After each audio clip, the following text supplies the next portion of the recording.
Perkenalkan, nama saya Roflita Fikana Eboas, saya dari kelas Farmasi B, akan membacakan materi tentang penentuan titik lele. Yang pertama, teori titik lele. Titik lele adalah temperatur di mana zat padat berubah wujud menjadi zat cair pada tekanan 1 atmosfer. Dengan kata lain, titik lele merupakan suhu ketika fase padat dan cair sama-sama berada dalam keseimbangan.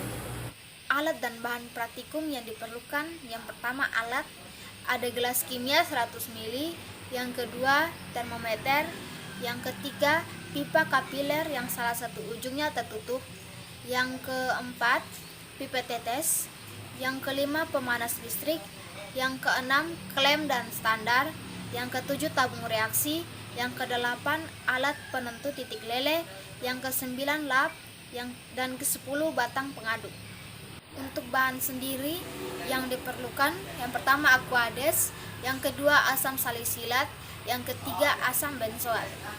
Untuk prosedur kerjanya, yang pertama ambil zat yang akan ditentukan titik lelenya, yaitu asam salisilat terlebih dahulu sebelum asam benzoat.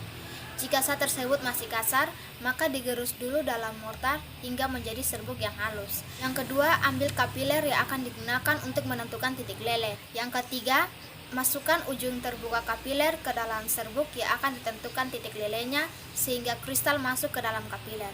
Yang keempat, kemudian kapiler diangkat dari serbuk dan dibalik sehingga ujung tertutupnya menghadap ke bawah. Ketok dinding kapiler dengan jari agar zat yang ditentukan ini masuk ke dalam dasar kapiler. Yang kelima, ulangi langkah ketiga dan keempat sampai sekitar 5 hingga 8 mm kapiler terisi kristal. Isi kapiler lainnya dengan cara yang sama. Yang keenam, masukkan kapiler yang telah berisi asam salisilat kepada alat yang bernama melting salt atau yang dikenal dengan alat penentu titik lele. Yang ketujuh, baca termometer pada melting point bila zat dalam kapiler mulai meleleh. Amati zat padat dan amati temperaturnya. Baca termometer pada melting point bila zat dalam kapiler mulai meleleh dan catat range pelelehannya. Hasil pengamatan yang didapatkan, yang pertama asam salisilat, wujud awalnya padat, bentuk kristal, warnanya putih, mediumnya air suling, suhu awalnya 162 derajat Celcius menjadi 209 derajat Celcius saat meleleh habis. Yang kedua, asam benzoat, wujud awalnya padat, bentuknya kristal, warnanya putih, mediumnya air suling, suhu awalnya 120 derajat Celcius menjadi 140 derajat Celcius saat meleleh habis. Dalam percobaan ini, zat yang ditentukan titik lelehnya adalah asam benzoat. Seperti yang dipaparkan oleh hasil pengamatan, bahwa asam benzoat yang digunakan mempunyai wujud padat berbentuk kristal dan berwarna putih. Menurut teori yang ada titik lelehnya dari asam benzoat adalah 122,4.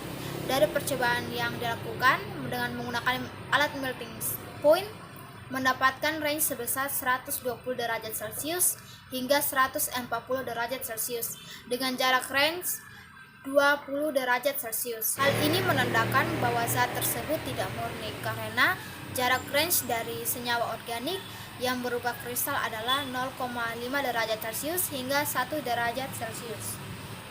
Zat lain yang telah ditentukan titik lelehnya adalah asam salisilat. Asam salisilat mempunyai wujud padat, berbentuk kristal dan berwarna putih. Menurut teori yang ada titik lelehnya dari asam salisilat adalah 162 derajat Celcius hingga 209 derajat Celcius dengan jarak range 47 derajat Celcius.